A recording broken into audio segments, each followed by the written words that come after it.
শুভ সকাল বন্ধুরা, সুনিতার রান্নাবাটিতে তোমাদের সবাইকে স্বাগত। বন্ধুরা, আম প্রায় শেষ হতে চলেছে, বিশেষ করে কাঁচা আম, তাই না? কিন্তু এখনও পর্যন্ত কিছু কিছু ফজলি আম দেখা যাচ্ছে, কাঁচা ফজলি আম। তো কাঁচা ফজলি আম সাধারণত একটু মিষ্টি মিষ্টি হয়, আর সেই কাঁচা ফজলি আম দিয়ে আচার, টক ঝাল নোনতা মিষ্টি আচার, এবং সেটা তেলে চুবিয়ে রেখে সারা বছর ধরে সংরক্ষণ করে মুড়ি দিয়ে খাওয়ার মজাই আলাদা। তো চলো বন্ধুরা, আজকে আমি তোমাদের সাথে শেয়ার করব কাঁচা ফজলি আমের টক ঝাল নোনতা মিষ্টি আচার। তো বন্ধুরা, কীভাবে কী কী উপকরণ দিয়ে তৈরি করেছি তোমাদের সাথে শেয়ার করছি, প্রথম থেকে শেষ পর্যন্ত দেখার অনুরোধ রইল। তো এখন আমি আমগুলো কেটে নিচ্ছি। আমি কিছু আম খোসা ছাড়িয়ে কাটবো, আর কিছুটা খোসা শুদ্ধ কাটবো। তো জানো তো বন্ধুরা, এখন তো আমগুলো না আমি প্রায় 3 থেকে 4 দিন এনে রেখে দিয়েছিলাম, ফ্রিজে রাখিনি। আমি ভাবতে পারিনি যে এত তাড়াতাড়ি আমগুলো একটু নরম নরম ভাব হয়ে যাবে। তো একটু নরম নরম ভাব হয়ে গেছে, খোসা ছাড়িয়ে কাটতেও একটু প্রবলেম হচ্ছে।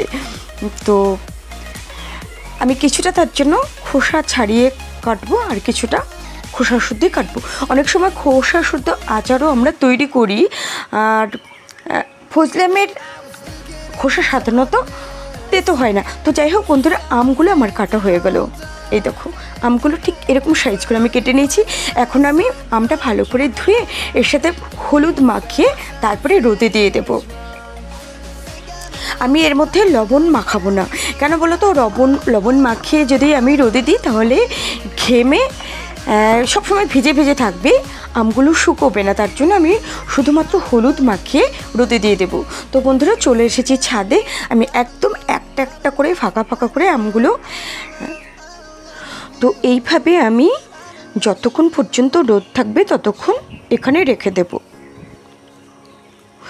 তো বন্ধুরা, কাঁচা আম আমি যদি গুড় আর তেলের সাহায্যে কড়াইতে নাড়ি তাহলে সেটা গলে যাবে, সেদ্ধ হয়ে সেটা আচারের বদলে হয়ে যাবে চাটনি। তার জন্য রোদে শুকিয়ে রসটাকে টেনে নিতে হয়।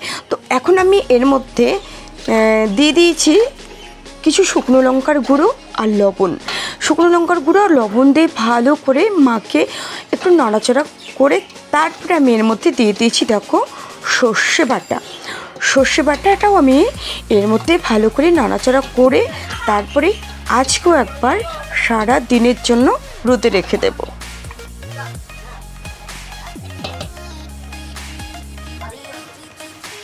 তো এই দেখো বন্ধুরা, সারা দিন পর আমি আবার চলে এসেছি ছাদে। এইবার নামিয়ে নিয়ে যাব, তারপরে আচারটা তৈরি করব। তো আমি এর আগে এখন আমি কিছু মৌরি শুকনো খোলাতে ভেজে নিচ্ছি এবং এগুলো শুকনো গুঁড়ো করব। তার আগে আমি দিয়েছি লবণ, হলুদ, শুকনো লঙ্কার গুঁড়ো আর হচ্ছে সর্ষে বাটা। এইবার আমি কড়াইতে তেল দিয়ে দিয়েছি। এই তেলের মধ্যে আমি দিয়ে দেব 2 শুকনো লঙ্কা ফোড়ন, 2 থেকে 3টে শুকনো লঙ্কা ফোড়ন দিয়ে দিলাম। তারপরে আমি দিয়ে দেবো 5 ফোড়ন, বেশ খানিকটা 5 ফোড়ন আমি ফোড়ন দিয়ে দিলাম। 5 ফোড়ন মৌরি, এই দুটোতেই হচ্ছে একটা বেশ আচার আচার গন্ধ বেরোবে। তারপরে এই তেলের মধ্যে আমি দিয়ে দিচ্ছি আখের গুড়। তো এই তেলের মধ্যে যদি আমি আমটা দিয়ে নাড়াচাড়া করতাম তেল আর গুড়ের মধ্যে, তাহলে আমটা না সেদ্ধ হয়ে যেত আর গলে যেত। যেহেতু আমটা আমি খুব একটা বেশি শুকাইনি, তার জন্য আমি তেলের মধ্যে গুড়টা আগে দিয়ে নাড়াচাড়া করে একটু শুকিয়ে নিলাম।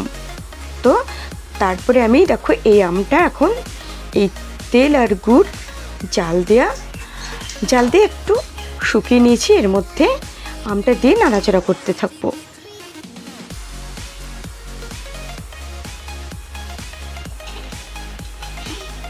তো এইখানে আমি 3 কেজি আম নিয়েছিলাম, তার মধ্যে আমি 2টো আম রেখে দিয়েছি। তো এখানে মোটামুটি 2.5 কেজি আম। 2.5 কেজি আমে আমি 1 কেজি গুড় দিয়েছি।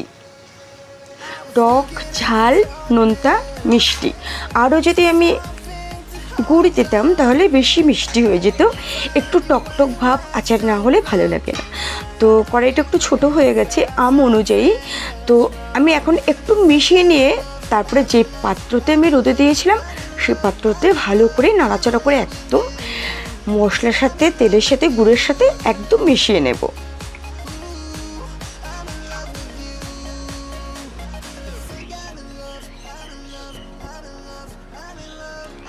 তো বন্ধুরা নামিয়ে নিয়েছি আমি। তারপরে এই যে দেখো মৌরিটা, ভাজা মৌরিটা আমি শুকনো গুঁড়ো করে নিয়েছি। এই মৌরি পুরোটাই আমি আচারের মধ্যে এখন দিয়ে দেবো। নামিয়ে নেওয়ার পরে তারপরে নাড়াচাড়া করতে থাকবো। নাড়াচাড়া করতে করতে দেখবে একদম মানে জল, মানে কি বলবো, একটা রসালো রসালো ভাব হয়ে যাবে। তখন বুঝে নিতে হবে যে সমস্ত আমের মধ্যে গুড়, তেল, মশলা ভালোভাবেই ঢুকে গেছে।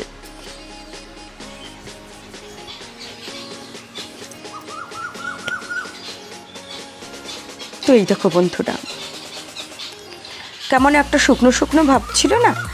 এখন নাড়াচাড়া করতে করতে সব মশলা, তেল, গুড় আমের সাথে মিশে গেছে।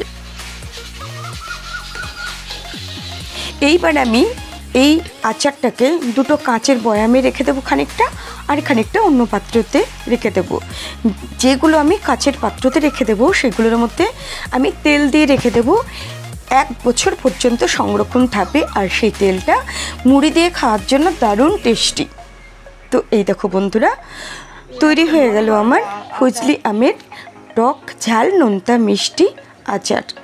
তো তোমাদের কেমন লাগলো অবশ্যই কমেন্টে জানিও। আর তোমরা এইভাবে ট্রাই করে দেখো, দেখবে দারুণ খেতে লাগে।